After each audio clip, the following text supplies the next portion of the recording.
Hi guys, magandang araw sa inyo lahat. Welcome back to my YouTube channel. For today's video guys, so gusto ko lang i-share sa inyo yung video na ito kasi magwi-withdrawal request ako dito kay Sitaw. So bali pang 7 na magiging withdrawal ko dito kay Sitaw. So para ma-inspire din kayo na maging seller dito kay Sitaw.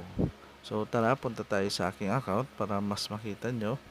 So dito sa aking account, ito na yung magiging total na activity, yung mga amount dyan sa aking account, and then naging activity sa aking, kung ilan na ba yung mga nasold ko sa mga previous months and then sa current month.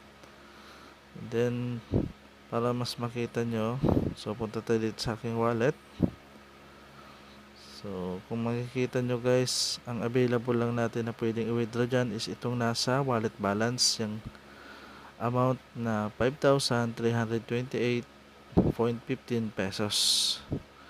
Yan yung pwede nating i-withdraw dyan. So yung nasa freezing money, so tulad nga ng mga sinabi ko ng mga nakaraan, yung freezing money ay yan yung valued amount ng mga product na currently nasa in transit siya or currently kaka-pick up lang natin ng mga orders. So yung mga bagong pasok na order, binayaran natin kay Sitaw. So yan na yung total amount yan guys. So bago siya babalik dyan sa ating itong freezing money, bago babalik siya dyan dito sa ating wallet balance, so simula nang na-pick up nyo yung orders, so 15 days delivery and then 3 days after sale, so for a total of 18 days bago siya bumalik dito sa ating wallet balance. So babalik siya dyan kasama yung ating puhunan at yung profit natin na 7% per product successful order, successful delivered sa customer. So dito tayo sa baba. So ay punta muna tayo dito sa wallet details para mas makita nyo din. So para maging makita nyo.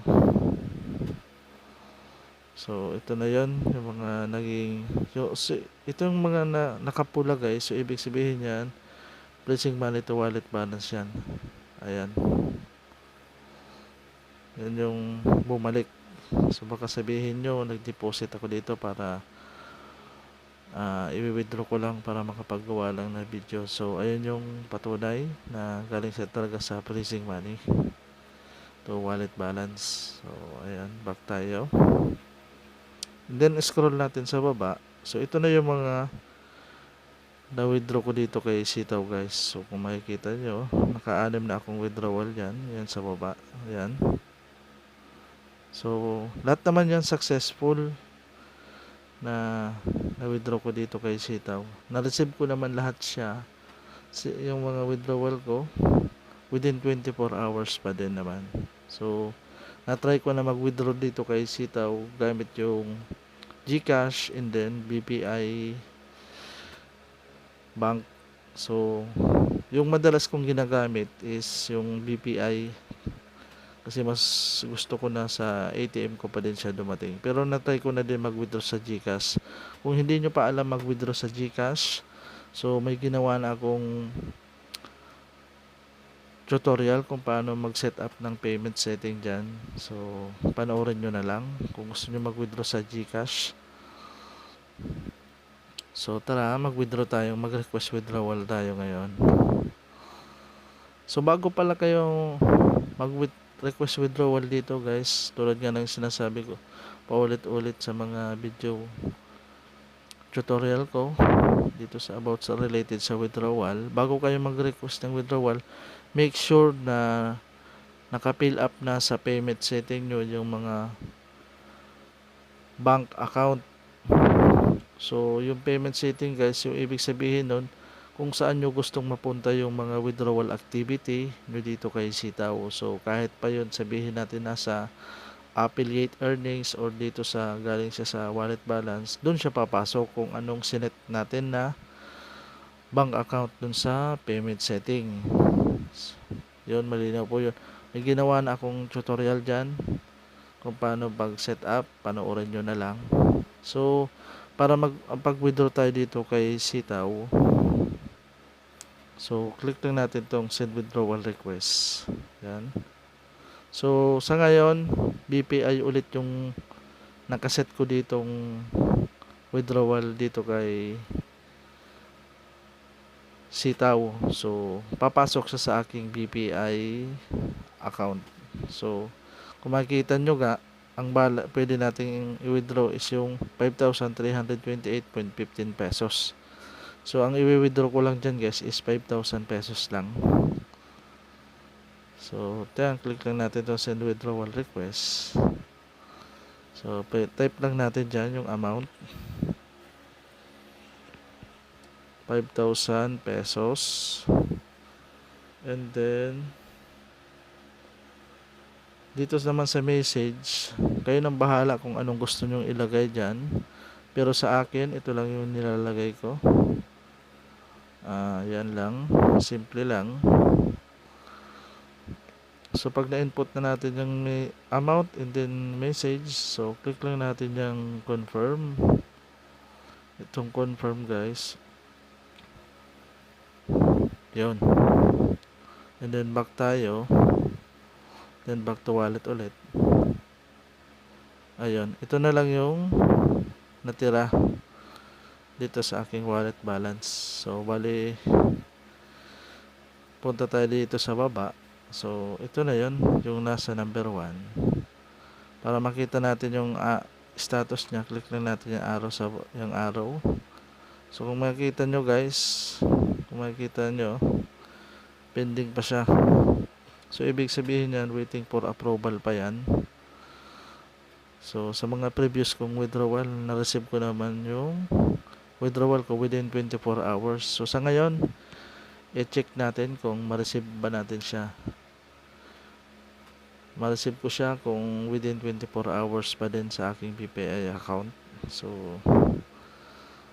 ayun lang sa ngayon. So, kung bali, update ko na lang kayo kung pumasok na siya sa aking ATM account. So, ayun lang sa ngayon. So, idudugtong ko na lang siya dito sa video na ito. So, maraming salamat. God bless. Hi guys. Welcome back to my YouTube channel. Bigyan ko lang po kayo ng update about dun sa ginawa kong pampitong withdrawal request dito kay Sitaw. So, samahan nyo akong i-check kung approve na ba yung ginawa kong withdrawal request dito kay Sitaw. So, punta na tayo dito sa aking account. So, punta tayo dito again sa aking wallet. So, and then, scroll natin siya sa baba. So, ito yung ginawa ko. Ito yung ginawa kong withdrawal request guys. So, bali nag-request ako ng withdrawal September 1 ng madaling araw. 1:21 ng September 1 ng madaling araw. So, para makita natin yung status niya, kung approve siya, click lang natin yung arrow na yan. So, ayan, approve na siya. So, ibig sabihin yan, ang date po ngayon, as of today na nagre-record ako ng video, so, September 1 pa din, ng hating gabi. So, na-receive pa din ng within 24 hours yung withdrawal ko. So, tara, check natin siya sa aking bank account kung pumasok talaga siya. Para ma-check natin siya. So, dito. Ito tayo dyan sa aking BPI account. So, mag-login muna ako. So, wala ipopost ko muna itong video guys. So, ayun, nandito na tayo sa aking savings account sa BPI. So bago ako nag-request guys nga pala ng withdrawal kay Sitaw, may balance pa yung aking savings account. So check natin kung na-add talaga siya dito sa total. So kung BPI din yung gamit nyo, so click lang natin dito sa para makita natin yung transaction history niya. So bank statement, kung dyan sa portion na yan. So bali naka-blurred siya dyan sa video, i-blurred ko kasi confidential yung bank account. So click natin sa dyan. So kahit any bank ang gamitin nyo dito kay Sitaw sa pag-withdraw, pwede po yan. As long as alam nyo yung bank account number nyo, account name, input nyo lang sa payment setting. So kung hindi mo pa alam kung paano mag setup ng payment setting, may ginawa na po akong tutorial para dyan. So panoorin nyo na lang po. So para makita natin yung running balance, so click lang natin dito sa portion na ito. So click natin siya. Hindi pa pala siya bali yung posting po siguro ng running balance niya baka after 24 hours pa siguro. So pero ito na yung ni-request ko kay Sitaw guys. So ito na yun, pumasok na siya. So kanina siguro mga alas 5 ng hapon pumasok yung withdrawal ko dito galing kay Sitaw.